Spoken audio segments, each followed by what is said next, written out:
The storm will test you. The world will try to break you. But you must learn to act as if survival was always your destiny. You weren't made to crumble, you were forged for the fire. When you act like you were meant to endure, you unlock resilience, clarity, and inner strength that fear cannot touch. But if you hesitate, you give weakness permission to lead. Will you stand tall through the trial, or bow before the pressure? And the outcome is already forming by your mindset. In just a few moments, you'll learn how to command your mind to survive, adapt, and rise through any storm. You are stronger than you believe. There is a voice inside you that whispers when no one is around, "I can't go on." But that voice is a lie. You were meant to survive what you are facing. The fire you're in was not made to burn you. It was made to refine you. Every human being, when put under pressure, either breaks or becomes unbreakable. Which one you become is entirely up to you. When you act as if you were meant to survive, your mind shifts from panic to power. Struggles don't disappear, but you stop shrinking before them. And that single shift in posture makes the impossible possible. Because survival is not about conditions, it's about conviction. Most people fail because they wait to feel ready. But survival isn't a feeling, it's a decision. You act strong not because you feel strong, but because your life demands it. Take Winston Churchill. When bombs rained over London and the world expected Britain to fold, Churchill stood with unshakable resolve. He didn't wait to feel safe to lead. He led, so others felt safe. That's what surviving tough times looks like. You don't run from the storm, you become the storm. So the next time fear tells you to give up, act like you were born for this, because you were. You've survived every dark day before this one, haven't you? Don't forget that. You have already proven you're stronger than what tried to break you. All that remains is to act accordingly. Strength and growth come only through continuous effort and struggle. Decide who you will be in adversity. Tough times don't define you, they reveal you. When the world presses down on your shoulders, will you collapse or will you carry the weight and keep walking? The choice is always yours. People wait for the storm to pass. Winners learn to dance in the rain. You don't get to decide the weather of life, but you do get to decide how you respond to it. When you decide in advance that you are the kind of person who rises, then no storm can truly defeat you because you've already claimed your identity before adversity arrived. And when your identity is solid, circumstances lose their power over you. That's the secret most people miss. They think endurance comes from inspiration. It doesn't. It comes from identity. You must ask yourself daily, who am I when things get hard? When Thomas Edison's laboratory burned down, along with years of experiments, he didn't weep, he rebuilt. Not because he wanted to, but because he had already decided who he was. He was not a man who quit. He didn't need motivation, he had a mindset. You must decide the same. When you act like you were built for adversity, you become unshakable. Not because the pain goes away, but because your purpose gets louder than your panic. Stop waiting to feel prepared. Decide, and let that decision carry you through. Every adversity, every failure, every heartache carries with it the seed of an equal or greater benefit. Fear only grows if you feed it. Fear announces itself with a thunderous voice, demanding your full attention. It pounds at your door like an unwelcome visitor, insistent on entry. But here's the truth. Though it screams for acknowledgement, you need not answer. Fear casts a long shadow across your path, appearing massive and insurmountable. Yet shadows distort reality. Step into different light, and that giant shrinks to its actual size. The secret isn't fighting fear head-on, it's starving it of what gives it power, your attention. How do you accomplish this? By acting as though fear holds no authority over you. Each step toward what terrifies you diminishes fear's control. Hesitation, however, feeds the very beast you wish to tame. Worry and avoidance are the nutrients fear craves most. With each moment of inaction, fear multiplies its strength, growing roots into your decision-making. This explains why countless dreams remain unrealized. Too many souls nourish what was destined to perish.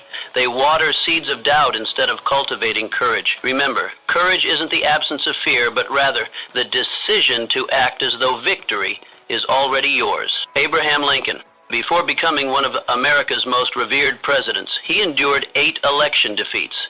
He faced public humiliation, financial hardship, and periods of profound depression, yet he carried himself as though leadership was his destiny, long before anyone believed in him.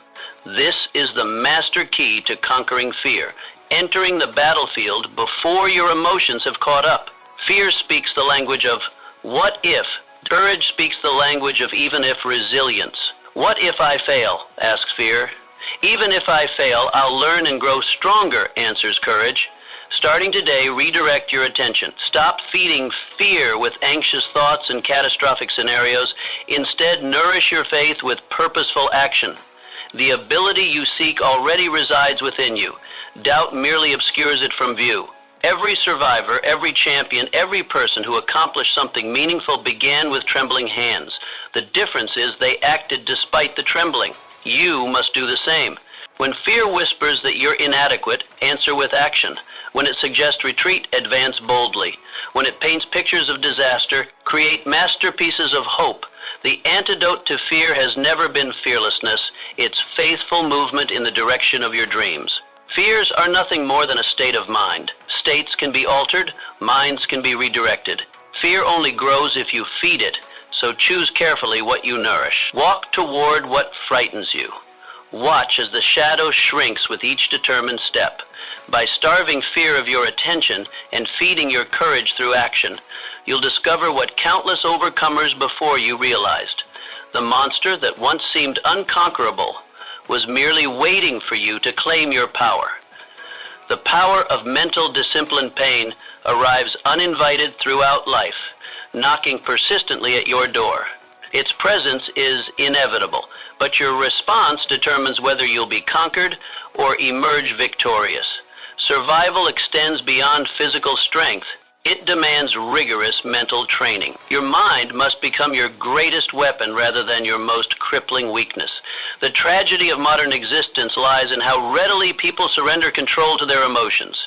They hand over the steering wheel to fleeting feelings, then express shock when their lives careen off course. True power emerges when you seize control deliberately. You must train your mind with the dedication of an elite soldier.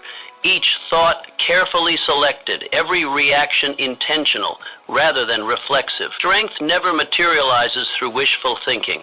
It develops through consistent, disciplined training. When pressure mounts and others retreat, your conditioned response must be unwavering. Stand your ground. History provides us profound examples of mental discipline in action. George Washington led the Continental Army through brutal winters at Valley Forge, where soldiers endured starvation, freezing conditions, and seemingly insurmountable odds. What separated Washington was not just his leadership, but his extraordinary mental discipline. He systematically trained his men, and more crucially, conditioned his mind to anticipate hardship without breaking. This exemplifies discipline's transformative power. It forges a mind that remains steadfast when tested. The cultivation of mental discipline cannot be postponed. You must begin immediately. The undisciplined merely react to circumstances, tossed about by life's unpredictability. The disciplined respond with intentionality, shaping circumstances to their advantage. Build structured rituals that govern your days. Establish non-negotiable routines that align with your highest aspirations. Master your mornings, for how you begin each day sets its trajectory. Discipline functions as the sturdy rope that pulls you from mental darkness into clarity and purpose. When inevitable storms strike, and they will with devastating force, prior preparation determines your outcome. D. The disciplined mind doesn't scramble for solutions during crisis. It activates pre-established response patterns developed through consistent training. Your preparedness won't result from a more accommodating world, but from your enhanced mental fortitude. Mental discipline manifests in seemingly small choices: rising at the scheduled hour despite fatigue, completing tasks despite discomfort, honoring commitments despite inconvenience. These daily victories compound into extraordinary strength over time. The undisciplined seek motivation before action. The disciplined understand that action precedes motivation. Self-discipline begins with the mastery of your thoughts. If you don't control what you think, you can't control what you do. Mastering your internal dialogue creates the bedrock upon which extraordinary accomplishment rests. Your thoughts shape your beliefs, which determine your actions, which establish your habits, which form your character, which ultimately decide your destiny. Mental discipline interrupts negative thought patterns before they cascade into destructive behaviors. Begin today. Start small but remain consistent. Identify one area requiring greater discipline and establish clear parameters. Monitor your thoughts without attachment, redirecting them toward productive channels. Construct morning and evening rituals that reinforce your highest values. Embrace discomfort as the necessary pathway to growth. Remember, mental discipline doesn't eliminate life's difficulties. It transforms you into someone capable of confronting them with unwavering resolve. When pain next knocks at your door, you'll answer not with fear, but with the quiet confidence that comes from a rigorously trained mind. Belief is your first line of defense when life's foundation trembles beneath you. What ultimately prevents your collapse? Not wealth, which can vanish overnight, not even your support network, which may falter during true crisis.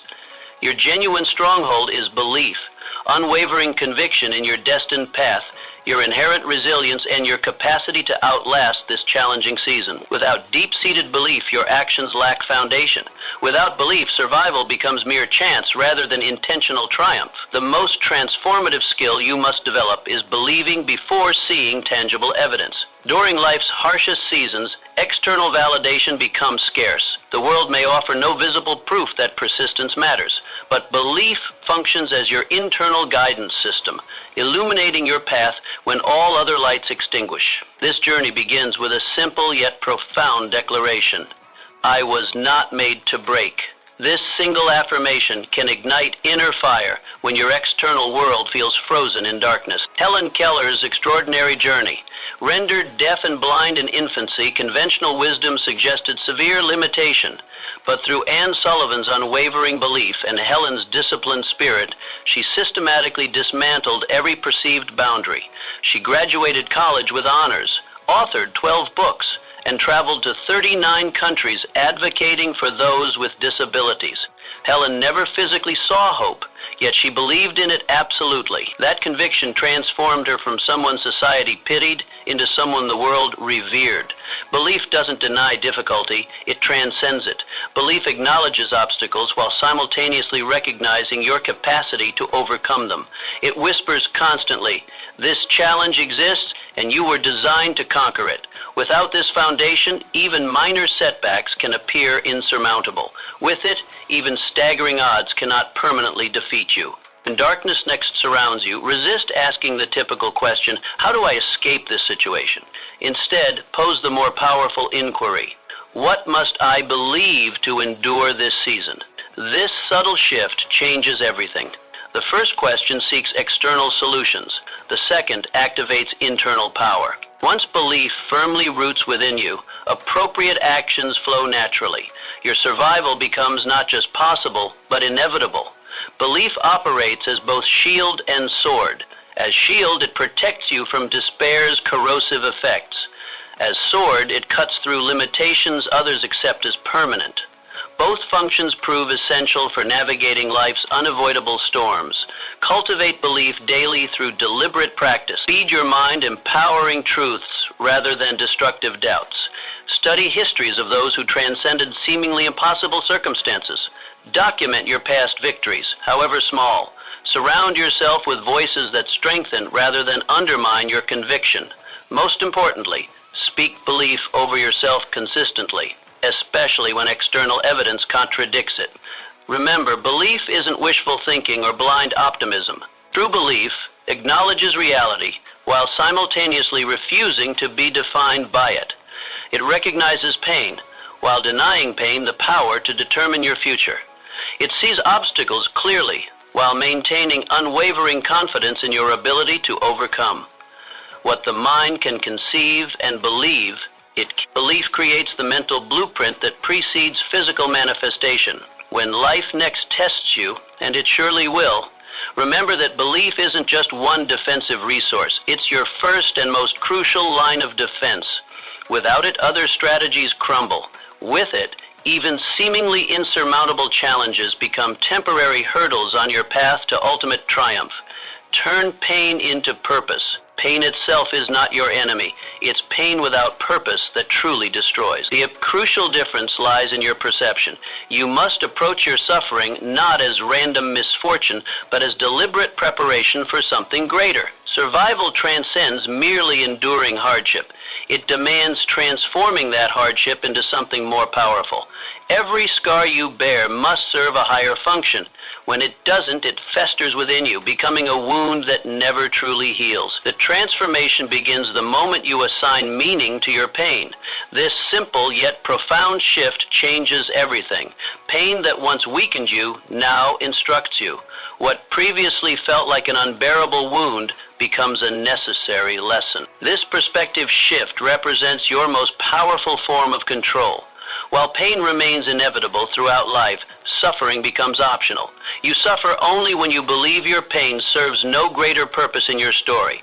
Benjamin Disraeli, before ascending to become Britain's Prime Minister, he endured numerous devastating failures in Parliament. His maiden speech was met with such mockery and derision that he couldn't finish delivering it. And, yet crucially, he didn't retreat from public life. Instead, he absorbed each rejection, metabolized the humiliation into determination, and returned with doubled resolve. He approached each failure not as final defeat, but as essential training for future leadership. And history proved him right. Your challenge is identical. Transform your pain into preparation for something greater. Let it crystallize into clarity that wasn't possible before the suffering. Convert it into power that wouldn't exist without the resistance. Your hardship must become fuel propelling you forward rather than fire consuming you from within. Every painful moment presents a choice. Allow it to break you permanently, or let it become the precise reason you can never be broken again. Pain without purpose creates victims. Pain with purpose creates leaders. The difference lies not in the intensity of suffering, but in the meaning assigned to it. Those who transform their deepest wounds into their greatest wisdom ultimately lead others through similar valleys. Their scars become credentials, their struggles become strength, their tears become testimony. This transformation requires deliberate practice. Begin by examining your most significant pain points. Ask yourself, what might this be preparing me for? What strength might I be developing that wouldn't be possible without this challenge? Then act as if those answers are true, even before you fully believe them. Your actions will eventually align your emotions with this new perspective. Develop the discipline of mining meaning from misery. But when rejection strikes, extract the lesson. When failure visits, identify the growth. When loss overwhelms, look for the redirection. Nothing, absolutely nothing, need be wasted in your story. Even your darkest chapters can serve your brightest future if you assign them proper meaning. Every adversity brings with it the seed of an equivalent advantage. Your job is to find that seed, nurture it deliberately, and watch as something beautiful grows from soil once soaked with tears. The pain doesn't disappear, it transforms. It becomes the very foundation upon which you build an unshakable life. Remember, pain that serves no purpose weakens you twice, first in its arrival, then in its lingering. But pain channeled into purpose strengthens you twice, first through the resilience it builds, then through the wisdom it imparts. Choose transformation over victimhood. Choose purpose over pointlessness. Choose to make every scar serve your ultimate destiny. Move even when you feel stuck. Feeling stuck represents a state of mind, not an immutable reality. Life has a remarkable way of paralyzing us with fear, persuading us that progress requires emotional validation. But true progress isn't measured by feelings, it's measured by direction. When you continue moving forward, regardless of how sluggish or insignificant each step may seem, you are genuinely advancing. 1 inch of progress remains progress nonetheless. When immobility threatens to overwhelm you, motion becomes your most powerful weapon. This doesn't demand dramatic leaps. Simple steps suffice. Small, consistent actions systematically dismantle the barriers that appear insurmountable. The dangerous illusion lies in waiting for perfect circumstances before beginning. The truth? The perfect moment is always the first step taken despite uncertainty. Florence Nightingale's remarkable journey. Born into Victorian wealth and privilege, she confronted society's rigid expectations by pursuing nursing, a profession then considered beneath anyone of respectable social standing. Every societal convention urged her to remain within her prescribed boundaries. Family disapproval, professional skepticism, and military resistance all suggested she remain in place. Yet Nightingale persisted in forward motion. Her consistent steps toward her vision, establishing nursing protocols, documenting patient outcomes, implementing sanitation standards, ultimately revolutionized modern healthcare and saved countless lives. When you continue moving forward, regardless of how sluggish or insignificant each step may seem, you are genuinely advancing. 1 inch of progress remains progress nonetheless. When immobility threatens to overwhelm you, motion becomes your most powerful weapon. This doesn't demand dramatic leaps. Simple steps suffice. Small, consistent actions systematically dismantle the barriers that appear insurmountable. The dangerous illusion lies in waiting for perfect circumstances before beginning. The truth? The perfect moment is always the first step taken despite uncertainty. Florence Nightingale's remarkable journey. Born into Victorian wealth and privilege, she confronted society's rigid expectations by pursuing nursing, a profession then considered beneath anyone of respectable social standing. Every societal convention urged her to remain within her prescribed boundaries. Family disapproval, professional skepticism, and military resistance all suggested she remain in place. Yet Nightingale persisted in forward motion. Her consistent steps toward her vision, establishing nursing protocols, documenting patient outcomes, implementing sanitation standards, ultimately revolutionized modern healthcare and saved countless lives. Her story illustrates a fundamental truth. Progress often happens invisibly before it manifests visibly.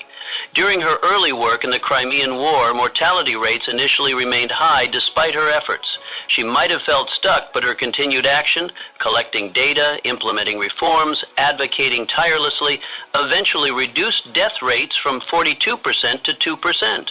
Her persistence when progress seemed absent made all the difference. When your internal dialogue insists you're not going anywhere, counter it with the powerful declaration, "Watch me take one more step."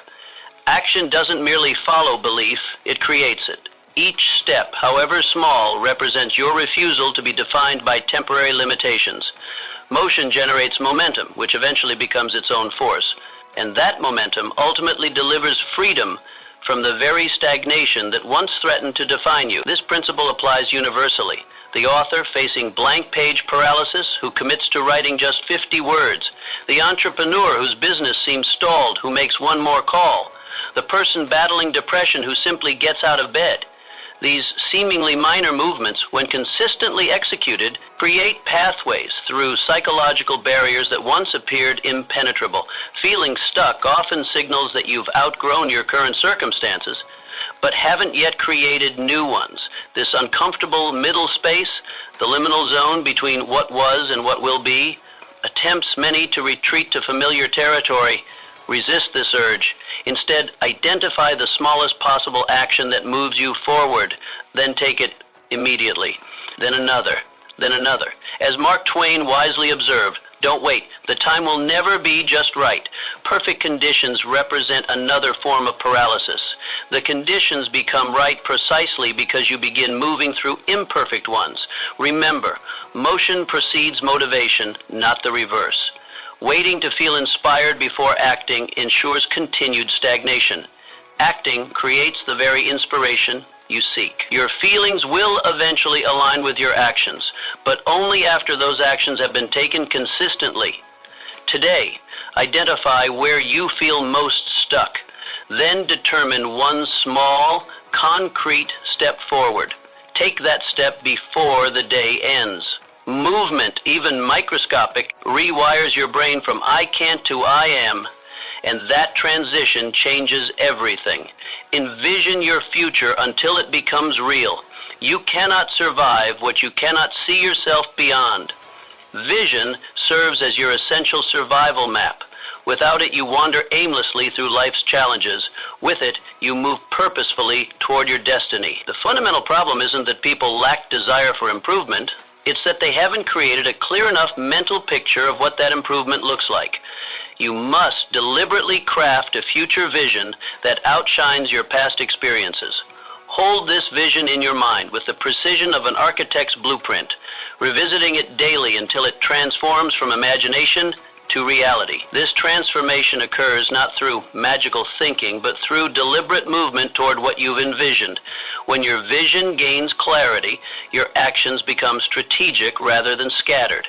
Even apparent setbacks begin serving the future you're systematically building. Andrew Carnegie, beginning with grueling 12-hour shifts in a cotton mill for minimal compensation, he refused to see only his immediate circumstances. Beyond the deafening machinery and exhausting labor, Carnegie envisioned industrial empire. That clear vision guided him through daily hardship, providing context for his suffering and direction for his efforts. Methodically, brick by brick, he built the reality he first conceived in his mind, eventually becoming one of history's greatest philanthropists after amassing unprecedented wealth. Your path requires similar vision-directed persistence. Rather than fixating on current limitations, focus intently on your destination. Let that vivid mental picture drive every decision, eliminating options that don't align with your ultimate vision. When circumstances darken around you, resist the temptation to close your eyes in despair. Instead, open your mind wider to the possibilities that exist beyond present difficulties. Your future waits not to be discovered, but to be constructed. And this construction begins in your imagination. The mind's capacity to envision creates the foundation upon which reality is built. Without this blueprint, your efforts lack direction. With it, even small actions accumulate meaningful momentum. This explains why two people facing identical circumstances can experience dramatically different outcomes. The difference lies not in external factors, but in what each person sees beyond their current reality. Practical vision requires specificity. Vague hopes produce vague results. Define your vision with precision. What exactly will you be doing? With whom? Where? How will it feel? What impact will you create? The more detailed your mental picture, the more compelling it becomes as a driving force in your daily decisions. Daily visualization strengthens this internal map. Spend time each morning revisiting your vision in vivid detail. Let your mind inhabit this future reality, experiencing its sights, sounds, and emotions. This practice isn't escapism. It's strategic preparation for bringing this future into existence through focused action. First comes thought, then organization of that thought into ideas and plans, then transformation of those plans into reality. The thought forms the template, the plan creates the pathway. Consistent action manifests the reality. Begin today by clarifying your vision beyond current limitations. Make it compelling enough to pull you through inevitable obstacles. Remember that what you consistently envision internally eventually materializes externally, not through mystical processes, but through the power of directed action toward a clearly defined destination. Build your inner circle with intention. You were not meant to survive tough times alone. Who surrounds you matters. Your environment either lifts you up or drags you down. You must act as if your survival depends on strategic relationships, because it does. Survivors don't just have strength, they have support. But not random support. Intentional alliances. People who challenge your weakness and protect your focus. The wrong company. William Wilberforce's mission to abolish the slave trade was relentless. But he was not alone. He surrounded himself with powerful thinkers, believers, and fighters who carried him when he was weak. That circle, known as the Clapham sect, became his strength. For 20 years, they strategized, wrote, funded, and pushed forward when opposition seemed insurmountable. Without them, Wilberforce's legacy might have been merely a failed attempt. Your inner circle isn't just about comfort. It's about completion. The people closest to you should possess strengths where you have weaknesses. They should speak truths when you need clarity. They should believe in your vision, especially when you temporarily lose sight of it. This isn't about quantity. 5 strategic relationships will transform your life more than 50 casual acquaintances. Be ruthlessly selective. Your capacity for deep connection is limited. Invest it wisely. Ask yourself, does this person make me stronger, sharper, more focused, more courageous? If not, why are they in your inner circle? The architecture of your relationships determines the ceiling of your growth. Too many of us accept default connections rather than designing intentional ones. We inherit friendships from convenience rather than consciously cultivating those that serve our highest purpose. So ask yourself, who have you invited into your war room? Are they keeping you sharp or keeping you stuck? It's time to build alliances, not acquaintances. Find those who fan your fire and become that kind of person to others. In storms, ships don't sail alone. This works both ways. You must become the person others need in their inner circle. Contribution creates connection. Support creates strength. It is literally true that you can succeed best and quickest by helping others to succeed. The strongest circles operate on reciprocity, mutual elevation, not mutual entertainment. They're built on vulnerability, accountability, and shared purpose. They celebrate your victories as their own and treat your struggles as collective challenges. Periodically audit your relationships. Some connections that served you in the past may restrict your future. Growth often requires painful pruning. This isn't callous, it's crucial. Your mission deserves your best environment. Don't wait for a crisis to discover who truly belongs in your inner circle. Build it now, test it often, strengthen it daily. The relationships you forge in calm will determine whether you survive the storm. Your greatest achievements will never be solo performances. They will be symphonies, compositions of collective effort conducted through your vision. Choose your musicians carefully. The song of your life depends on who plays alongside you. Remember, you become who you surround yourself with. Choose wisely. Choose intentionally. Your future self will thank you. Speak only what builds you. Words are not neutral. Every word you speak becomes a seed in your own mind. And in tough times, what you say is what you start to see. That's why you must act as if your survival depends on your speech, because it does. Negative words invite negative outcomes. Dr. Ray, they erode your confidence from the inside, but when you speak strength, even when you feel weak, you begin rewiring the mind. Your body listens. Your environment listens. Even the storm listens, and it begins to shift. Franklin D. Roosevelt, stricken with polio, could have given up on leadership, but he spoke words of courage and resilience to a nation in despair. The only thing we have to fear is fear itself. His declarations weren't just political rhetoric, they were personal mantras that fortified his own resolve first. And that energy pulled not only himself, but an entire country out of darkness. Your words create your reality twice, first in your mind, then in your circumstances. This isn't mystical thinking, it's neurological fact. The language you use literally shapes the neural pathways through which you experience your life. Speak defeat consistently, and your brain becomes wired to spot evidence of impossibility. Speak victory, and suddenly opportunities appear where before you saw only obstacles. This discipline requires vigilance. Your mouth will naturally speak what your mind is full of, so fill your mind intentionally. Replace "I can't handle this" with "I'm built for challenges like this."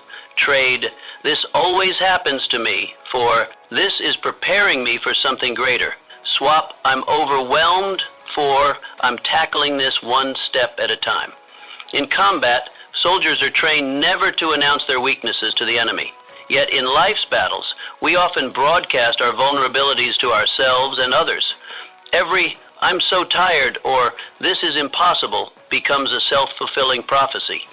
Your subconscious mind is always listening, always believing, always working to make your words reality. Your words are your weapons. Sharpen them, guard them, and use them to build the bridge from where you are to where you must go. Say, "I will endure." Say, "I was born for this." Say, "This storm ends with my victory." This practice isn't about denial, it's about direction. You can acknowledge reality without surrendering to it. "This is difficult" is an observation. "I can navigate this difficulty" is a declaration that creates momentum.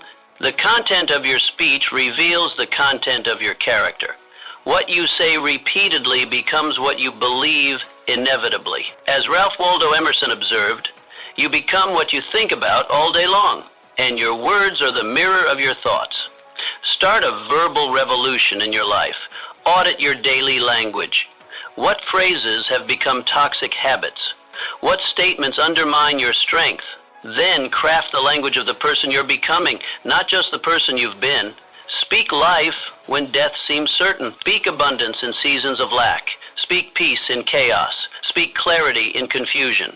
Not as wishful thinking, but as warrior training, preparing your mind for the battles that require your best self. Your future is being constructed conversation by conversation. Build it with intention. The words that cross your lips today will cross your path tomorrow. Choose only those that lead where you intend to go. Your character is forged, not found in difficult times. Your character is not discovered, it is forged. Like iron under heat, your values, discipline, and inner strength are shaped by the pressure you face. That means survival isn't just about making it through. It's about who you become in the process. When you act as if the pain is shaping you for greatness, you stop resisting the fire and start using it. You realize that hardship isn't an interruption, it's an initiation. You are being called into a stronger version of yourself, not with ease, but with endurance. Theodore Roosevelt. He battled asthma, personal tragedy, and political opposition throughout his life, but every challenge sculpted him into the kind of leader who walked into gunfire without blinking. After being shot in the chest during a campaign speech, he refused medical attention until he finished speaking. He didn't wait to feel courageous. He built courage by answering hardship with commitment. Character formation follows a paradoxical truth. The very experiences we would avoid are often the ones we need most. Comfort creates complacency. Challenge creates character. Every time you endure when you could escape, persist when you could quit, or maintain integrity when no one would know the difference, you are adding another layer of strength to your inner foundation. This is why your response to difficulty matters more than the difficulty itself. Two people can face identical hardships and emerge entirely different. One becomes bitter, the other better. One becomes weaker, the other stronger. The difference isn't in what happened to them, but in how they happened to what happened to them. The greatest leaders, innovators, and pioneers throughout history share one common trait. They let their struggles transform them. Nelson Mandela emerged from 27 years of imprisonment not with vengeance, but with vision. Helen Keller turned dual disabilities into a platform for global impact. Their hardships weren't handicaps, they were crucibles of character. You must do the same. View every challenge as a chisel, carving away weakness and revealing your true form. Say to yourself, this moment is building my character. I will come out cleaner, clearer, and tougher. That mindset makes survival meaningful. Character cannot be inherited, purchased, or borrowed. It must be personally developed through consistent choices under pressure. As Alexander Hamilton noted, those who stand for nothing fall for anything. Your character is the one asset that cannot be taken from you. It can only be surrendered. This forging process requires intentionality. You must actively participate in your own character development. Question yourself daily. Am I becoming stronger or weaker through this challenge? More courageous or more fearful? More disciplined or more distracted? Then adjust accordingly. Remember that character is built in small moments that seem insignificant at the time. It's the daily decision to wake up early, speak truthfully, fulfill promises, and push beyond comfort. These choices compound into either strength or weakness depending on their direction.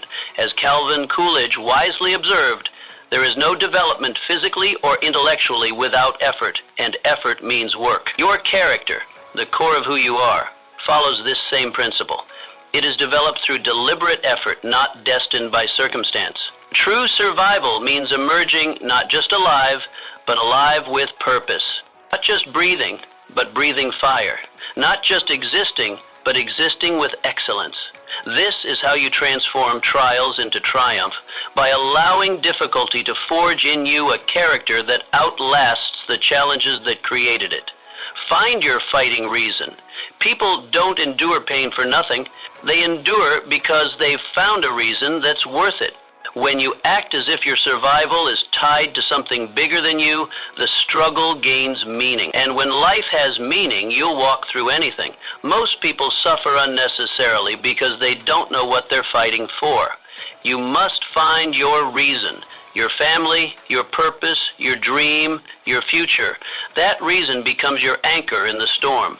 It reminds you, this pain is a price I've already decided to pay. Viktor Frankl, imprisoned in Nazi concentration camps, discovered that those who survived weren't necessarily the strongest physically. They were those who maintained a sense of purpose. In his darkest moments, Frankl held onto the image of lecturing after the war, teaching others what he had learned. That vision pulled him through unbearable conditions when others surrendered to despair. Your fighting reason transforms impossible challenges into necessary battles. It converts "I can't do this" into "I must do this." The difference is profound. Necessity awakens abilities that convenience never discovers. When something matters enough, you'll find strength you didn't know you possessed. This is why the world's greatest achievers rarely talk about motivation, they talk about mission. They've found something that compels them forward when feelings and circumstances push backward. Olympic athletes endure punishing training not from fleeting inspiration, but from unwavering dedication to a goal that matters deeply. Entrepreneurs work 18-hour days not from temporary excitement, but from commitment to a vision they cannot abandon. Your fighting reason must be specific. Vague aspirations produce vague effort. Success isn't concrete enough to fuel sacrifice. Providing a secure future for my children creates immediate emotional connection. Changing how healthcare serves rural communities provides clear direction. Creating art that helps people process trauma establishes both purpose and path. So ask yourself, what is your reason? What future do you refuse to surrender? Once you know, let it fuel every step, every breath, every fight. A person with a reason can outlast anything. Your reason will likely evolve. What drives you at 20 may differ from what drives you at 40. The parent fighting for their children's future becomes the mentor fighting for their community's transformation. The artist seeking personal expression becomes the teacher, opening creative pathways for others. As you grow, your fighting reason grows with you, becoming deeper, wider, and more connected to your authentic self. This fighting reason isn't just about enduring, it's about excelling. It transforms survival mode into purpose-driven living. You stop merely existing through challenges and start extracting meaning from them. Every obstacle becomes material for your mission. Every setback shapes your story. When your desires are strong enough, you will appear to possess superhuman powers to achieve. This isn't mystical thinking, it's psychological reality. The human spirit awakens fully only when connected to purpose. Without it, we operate at a fraction of our capacity. Find that reason, feel it deeply, frame it clearly, fight for it relentlessly, and watch as the impossible becomes inevitable. Not because the challenge diminishes, but because your capacity to overcome it expands beyond what you ever thought possible. Make pressure your partner, not your prison. Pressure is not your enemy, it's your teacher. When you stop fearing it and start listening to it, it will guide you to strengths you didn't know you had. But if you let it crush you, it becomes a prison. You must act as if pressure was designed for you. Like weights in a gym, it builds you up when you engage with it instead of avoiding it. Pressure clarifies your priorities, sharpens your instincts, and demands growth. That's a gift, not a curse. Alfred Sloan, who took over General Motors during a time of chaos and competition. Rather than cracking under the weight, he reorganized the entire company, outmaneuvered competitors, and led it to industry dominance. He didn't collapse under pressure. He used it to create structure. Under his leadership, GM revolutionized the concept of professional management and created the template for modern corporations. That transformation happened not despite pressure, but because of it. The difference between extraordinary and average people isn't the absence of pressure, it's their relationship with it. Average people view pressure as punishment. Extraordinary people view it as preparation. They understand that pressure reveals what comfort conceals. It exposes weaknesses that need strengthening and illuminates strengths that deserve developing. Elite athletes understand this principle intimately. They deliberately train under conditions more demanding than competition. Navy SEALs operate by the mantra, the more you sweat in training, the less you bleed in battle. This isn't masochism. It's by partnering with pressure in controlled environments, they prepare for uncontrolled ones. This mindset transforms how you experience challenges. When deadlines tighten, when expectations rise, when competition intensifies, these aren't barriers to your success. They're the very conditions that make success meaningful. Diamond forms under pressure. So does your potential. Consider the pressure points in your life right now. Are you resisting them or relating to them? Are you fighting against the weight or lifting with it? The shift from victim to victor begins with this simple reframing. This pressure isn't happening to me, it's happening for me. Now it's your turn. When pressure shows up, don't say, why me? Say, this is my proving ground. Train yourself to remain calm, clear, and committed. Pressure doesn't break the prepared, it reveals them. This doesn't mean pressure feels good. Growth rarely does. But discomfort accepted becomes difficulty transformed. The pressure of today develops the power for tomorrow. Each challenge you embrace becomes capacity you expand. Practical mastery of pressure requires 3 disciplines. First, breathe through it. Oxygen feeds clarity when tension tightens. Second, focus through it.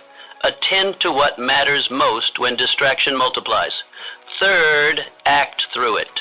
Motion conquers paralysis when uncertainty looms. Remember that pressure only imprisons those who resist what it reveals. When you face your limitations honestly, they become your starting points, not your stopping points. When you embrace your challenges openly, they become your teachers, not your tormentors. As Frederick Douglass wisely observed, out of resistance comes strength. Out of struggle comes progress. Let pressure push you not into panic, but into performance. Not into fear, but into focus. Not into retreat, but into resolve. Your greatest achievements will always live on the other side of your greatest pressures. Partner with them. Learn from them. Grow through them. And watch as what once threatened to imprison you becomes the very force that propels you toward freedom. Master the art of stillness in chaos.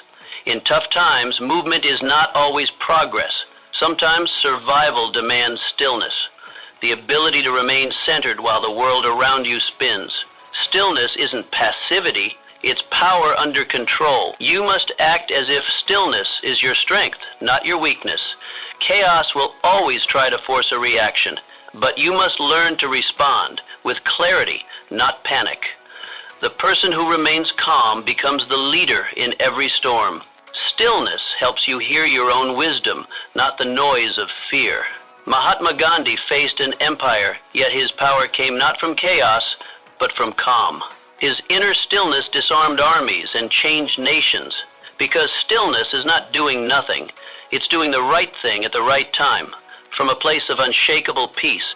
In the ancient martial arts, masters teach that true power comes from centeredness, not aggression. The oak that remains rooted weathers the storm that uproots the willow that thrashes wildly. This is why meditation has been practiced by warriors throughout history, not to escape reality, but to engage it with full presence and precision.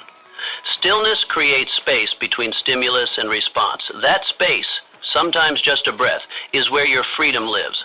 Without it, you become a prisoner to impulses, reactions, and fear-based decisions. With it, you gain the power to choose rather than simply react. You move from being the thermometer that merely reflects the temperature of your environment to the thermostat that influences it. Modern neuroscience confirms what ancient wisdom has always known. The mind in chaos makes poor decisions. Under extreme stress, blood flow decreases to your prefrontal cortex, the seat of rational thought, and increases to your limbic system, the center of emotional reactivity. Only by cultivating stillness can you reverse this pattern and maintain access to your highest cognitive functions when you need them most. This stillness must be practiced before it's needed. Like any skill, it cannot be summoned in crisis without prior training. Begin with small daily rituals. 5 minutes of morning meditation, moments of mindful breathing between meetings, deliberate pauses before responding to provocations.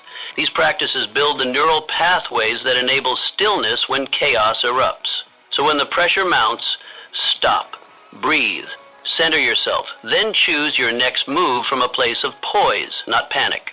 In storms, stillness is the anchor that keeps your ship from drifting. Remember that stillness is not the absence of action. It's the foundation of effective action. It's not withdrawal from reality. It's deeper engagement with it. It's not weakness. It's the source of your greatest strength in moments that matter most. General Dwight D. Eisenhower captured this truth perfectly. Deliberate calmness under fire is the greatest asset of the leader in crisis. Cultivate this calmness as your competitive advantage. Let others be reactive, you be responsive. Let others be frantic, you be focused. Let others be consumed by the chaos, you be centered in the stillness that transforms it. Keep your word to yourself. In hard times, the promises you make to yourself matter most. Every time you keep your word, even when it's hard, you build trust in your own strength, and every time you break it, your confidence erodes. Survivors act as if their word is sacred. They don't just talk, they follow through. That inner integrity becomes their compass. Because when the outside world is uncertain, the one thing you must be able to count on is you. David Lloyd George, former Prime Minister of the UK. Rising from poverty and obscurity, he made a personal vow to improve the lives of working-class citizens. And even under opposition and war, he kept that promise. That commitment shaped his legacy. His social reforms, including national insurance and pension systems, transformed Britain because his inner commitment never wavered, even when external resistance mounted. Self-trust is built through consistent small victories. The alarm rings and you rise instead of hitting snooze. Victory. You commit to 30 minutes of focused work, and you deliver without distraction. Victory. You promise yourself you'll speak up in the meeting, and you do. Victory. These may seem insignificant in isolation, but together, they form the foundation of unshakable self-confidence. Most people underestimate how severely self-betrayal damages their psychological strength.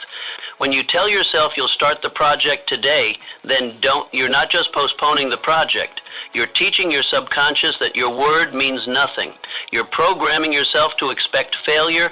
This inner fracture between intention and action creates an invisible weight that drags every future effort downward. The reverse is equally powerful. When you honor your word to yourself religiously, you develop an unspoken certainty that what you commit to happens. This certainty becomes the launching pad for increasingly challenging achievements. You build momentum through integrity. This principle extends beyond goal achievement to emotional resilience. When you promise yourself, "I will not be defeated by this setback," that declaration becomes your anchor in the storm. But only if you've established a pattern of keeping your word. Your subconscious responds not to what you say, but to what you've trained it to believe through consistent action. Make your own inner commitment. Declare, "I will rise," then do it. No matter how small the step, honor it. Speak with integrity. Act with follow-through. That is how survivors turn belief into reality, by proving to themselves they mean what they say. Start with promises you can keep. Build from there. If you've broken your word to yourself consistently, begin rebuilding trust with modest commitments. Better to promise yourself 5 minutes of exercise and deliver than to vow an hour and quit. Each kept promise restores faith in your word. Your relationship with yourself sets the template for every other relationship in your life. When you honor your commitments to yourself, you develop the integrity that others come to rely on. You become not just trustworthy to others, but trusted by yourself. The man who does more than he is paid for will soon be paid for more than he does. The person who delivers more than they promise themselves will soon find themselves capable of promising and achieving far more than they ever thought possible. Turn setbacks into signals. Setbacks are not signs that you've failed. They're signals pointing you toward refinement. You must act as if every failure is feedback, not final. Most people collapse because they misread the message. They think this means stop, but in truth it often means shift, adapt, grow. A survivor looks at setbacks like a chess player, strategically. What lesson can be extracted? What adjustment needs to be made? You must refuse to personalize failure. It's not about your worth, it's about your method. Change the plan, not the purpose. Charles Goodyear faced ruin multiple times before discovering the vulcanization process that transformed rubber into a durable material. His setbacks didn't stop him. They guided him. He acted as if each failure was a puzzle piece, not a dead end. For 5 years, he endured poverty, ridicule, and countless failed experiments. He even sold his children's school books to fund his research. But with each failed attempt, he gained critical insight. The accidental spill of rubber and sulfur onto a hot stove wasn't luck. It was the culmination of thousands of strategic failures that positioned him to recognize the breakthrough when it arrived. This mindset requires emotional discipline. When facing failure, your first reaction will be disappointment, perhaps even shame. Acknowledge these feelings, but don't let them dictate your next move. Instead, activate your analytical mind. Dissect the failure. Was it a flawed strategy, insufficient preparation, bad timing, external factors beyond your control? Each diagnosis points to a different correction. The quality of your questions determines the quality of your comeback. Poor questions like, "Why does this always happen to me?" or "What's wrong with me?" lead nowhere. Powerful questions like, "What specifically went wrong?" and "What would make this work next time?" create pathways forward. Reframe setbacks as essential calibrations on your journey. The pilot, whose flight plan requires constant adjustment due to weather and wind, doesn't consider these adjustments failures. They're necessary navigational responses that ensure arrival at the destination. Your life requires the same dynamic navigation. So the next time something falls apart, ask better questions. What is this trying to teach me? What's the next intelligent move? Let your setbacks sharpen your intelligence, not dull your ambition. There's a way through, but only if you stay alert to the signs. Resilience isn't about avoiding failure. It's about transforming its meaning. A rejection becomes market research. A mistake becomes education. A loss becomes preparation. This alchemical ability to transmute setbacks into strategy separates those who merely survive from those who ultimately thrive. Every failure brings with it the seed of an equivalent success. Your job is not to avoid the failure, but to find the seed, plant it, and nurture what grows. That is how setbacks become the very soil from which your greatest achievements will eventually emerge. Practice gratitude under pressure. Gratitude is not just for good times. It is most powerful in pressure. You must act as if thankfulness is your shield, because it is. Gratitude reframes pain and keeps your mind above the waves. When you practice gratitude in hardship, you train your brain to see opportunity instead of oppression. It's not delusion, it's discipline. Your circumstances don't have to change for your perspective to change. And once that shifts, your energy rises. Viktor Frankl, surviving the unspeakable horrors of Nazi concentration camps, discovered this truth at the extreme edge of human suffering. Even there, he found that no one could take away his freedom to choose his attitude. Everything can be taken from a man, but one thing. He wrote, "The last of the human freedoms, to choose one's attitude in any given set of circumstances.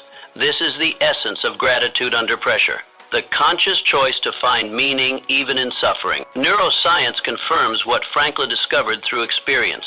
Gratitude literally rewires your brain. When practiced consistently, thankfulness increases dopamine and serotonin levels, creating neural pathways that strengthen with each repetition.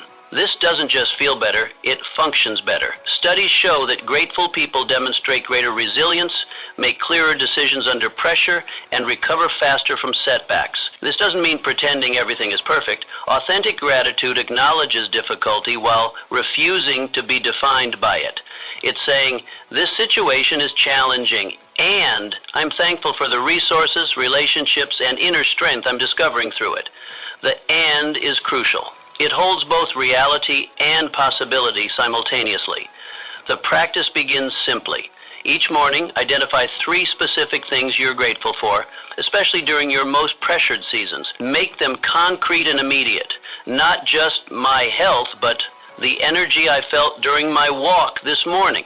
Not just my family, but my daughter's encouraging text yesterday. Specificity strengthens the neural pathways of gratitude. Next, transform complaints into expressions of gratitude.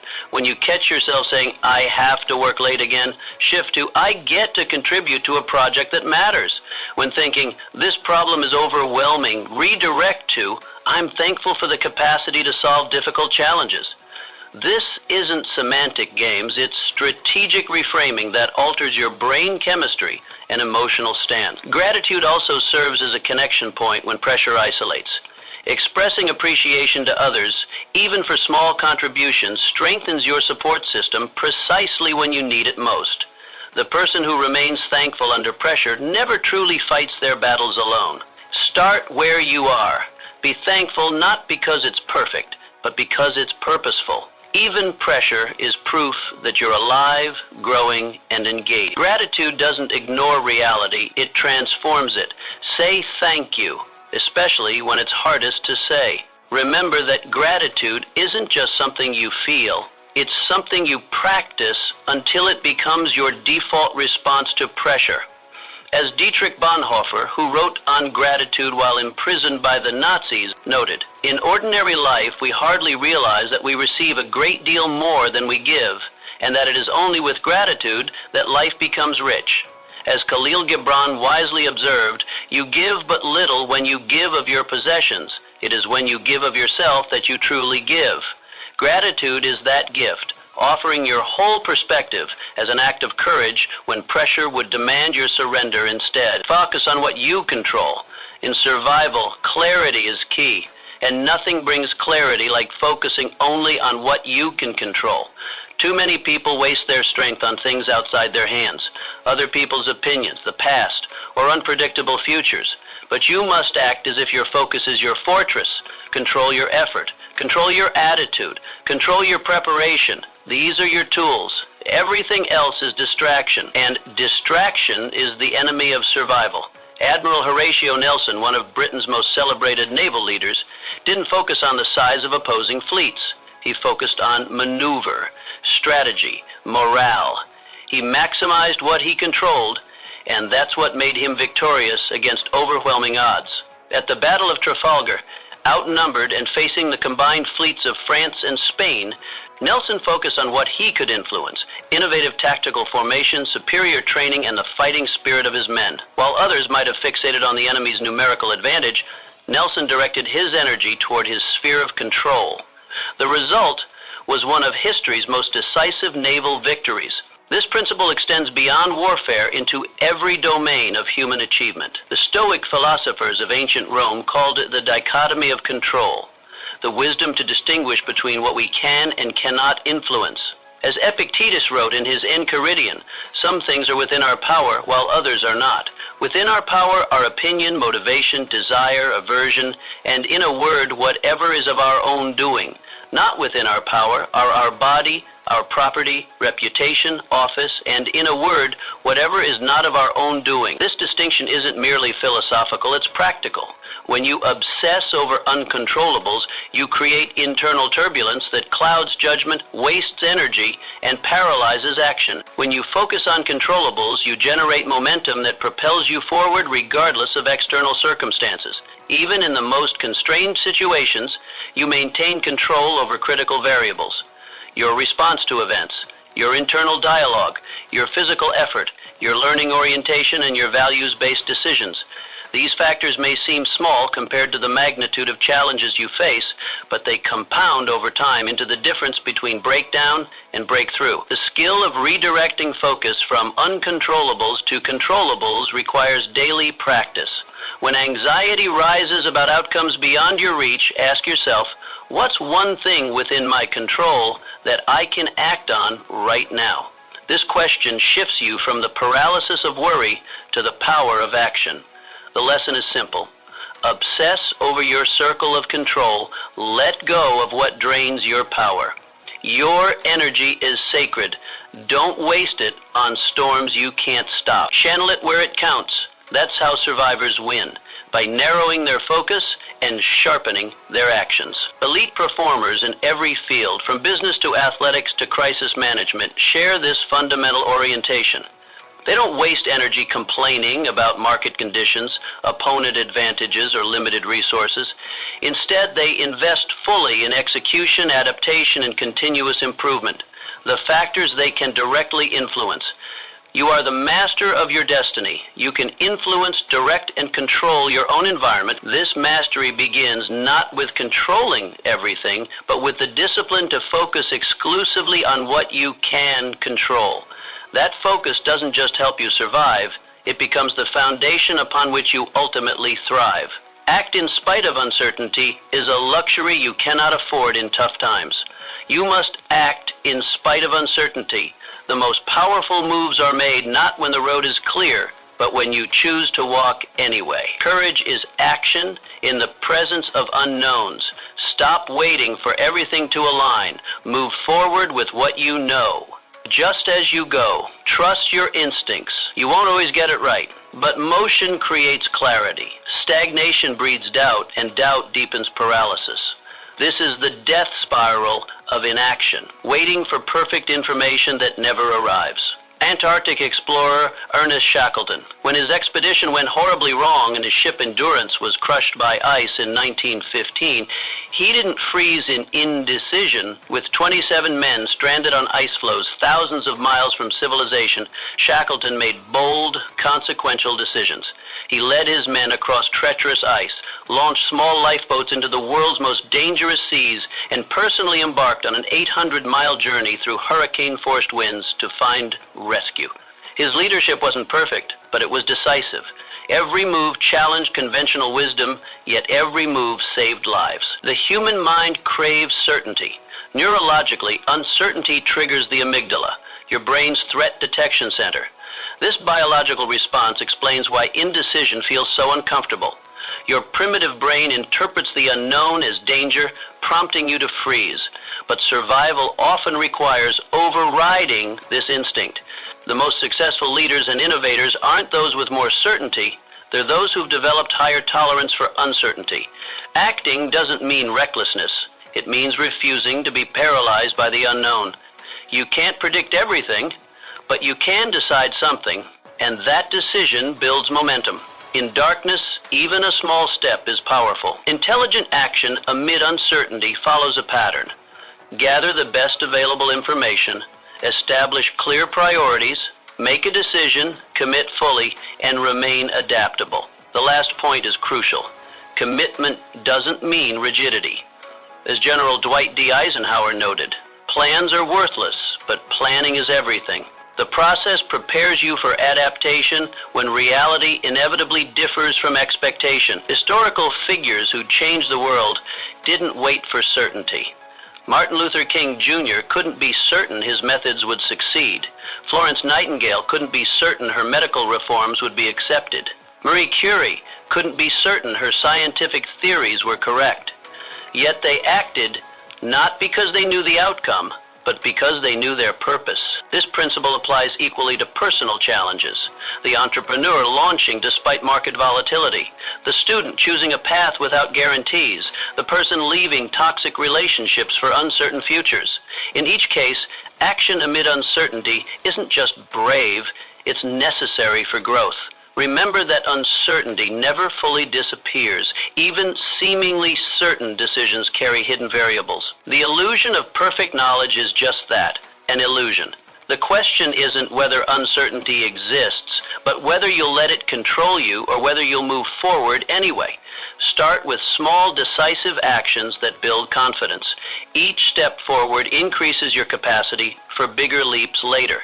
Movement generates its own momentum. The person in motion tends to stay in motion, accumulating both information and courage that the stationary never receive. As W.H. Murray wrote in his Scottish Himalayan expedition, until one is committed, there is hesitancy, the chance to draw back, always ineffectiveness. The moment one definitely commits oneself, then providence moves too. This isn't mystical thinking. It's psychological reality. Commitment amid uncertainty doesn't eliminate the unknown, but it activates resources both within and around you. Do not wait. The time will never be just right. Start where you stand and work with whatever tools you may have at your command, and better tools will be found as you go along. Live as if victory is inevitable. You must act as if you were born to win, not occasionally, but consistently. This mindset is not arrogance, it is alignment. When you live as if victory is inevitable, you make decisions from confidence, not fear. That energy reshapes your actions and over time, your results. You don't wish your way through tough times. You walk through them like the outcome has already been decided in your favor. That posture forces the world to meet you with respect. People follow the one who refuses to flinch. Madam C.J. Walker, born to former slaves just after the Civil War, she faced poverty, racism, and gender discrimination. Yet she carried herself with unshakable conviction that she would succeed. While working as a washerwoman, she developed her own line of hair care products for black women. She didn't just hope for success, she expected it. She built a manufacturing company, trained thousands of women as sales agents, and became America's first female self-made millionaire. Her certainty created her reality. This mindset isn't blind optimism, it's strategic positioning. When you approach challenges as inevitable victories, you access creativity and courage that remain dormant in the doubtful mind. Neuroscience confirms this. Your brain literally functions differently when operating from certainty rather than insecurity. In states of confidence, your prefrontal cortex, the seat of higher thinking, activates fully. In states of fear, your amygdala hijacks your cognitive resources. Victory thinking is not just motivational, it's neurological. General George Patton embodied this principle during World War II. Never take counsel of your fears, he instructed his troops. His bold, offensive strategies stemmed from unshakable confidence in ultimate victory. Even when facing temporary setbacks, he maintained this fundamental posture.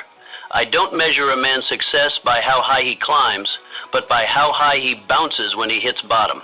This resilience wasn't just personal philosophy. It translated directly into battlefield effectiveness. The mindset of inevitable victory also transforms daily habits. When you know you'll succeed, you don't waste energy on contingency planning for failure. Instead, you invest fully in preparation, execution, and persistence. You train harder, study longer, and work with greater focus, not from desperation, but from certainty. You embrace challenges not as threats, but as necessary steps in your predetermined path to greatness. This perspective reframes obstacles completely. What others see as roadblocks, you see as setup for your comeback story. What others interpret as rejection, you recognize as redirection towards something better. What others experience as failure, you classify as feedback. The inevitable victor doesn't deny difficulty. They simply refuse to be defined by it. Living as if victory is inevitable doesn't guarantee immediate success. It guarantees resilience through temporary defeat. It ensures you'll still be standing when others have surrendered. It keeps you in the game long enough for momentum to build. As Winston Churchill noted after years of wartime struggle, success is not final, failure is not fatal. It is the courage to continue that counts. That courage flows naturally from certainty. You must do the same. Stand tall, speak boldly, work diligently, not because you hope it works out, but because you know who you are becoming. Victory is not a question, it's your standard, and the world eventually yields to the one who refuses to quit. This mindset requires daily reinforcement. Your mind naturally gravitates toward doubt. Evolutionary psychology explains why. Our ancestors survived by anticipating threats, not by expecting victory. You must actively counter-program this tendency through consistent affirmation, visualization, and calibrated goal setting. Like any muscle, victory thinking strengthens with deliberate exercise. Cultivate relationships with others who share this orientation. Certainty is contagious, but so is doubt. Surround yourself with those who speak of when, not if. Their energy reinforces yours, creating an ecosystem of inevitable achievement that lifts everyone involved. Whatever the mind of man can conceive and believe, it can achieve. When the world feels like it's collapsing, remember this: you were meant to endure, to rise, and to conquer. Don't run. Don't fold. Stand tall in the fire. Train your mind, sharpen your will, and push forward with quiet power. Your breakthrough is buried beneath the pressure. Dig deeper. Rise stronger.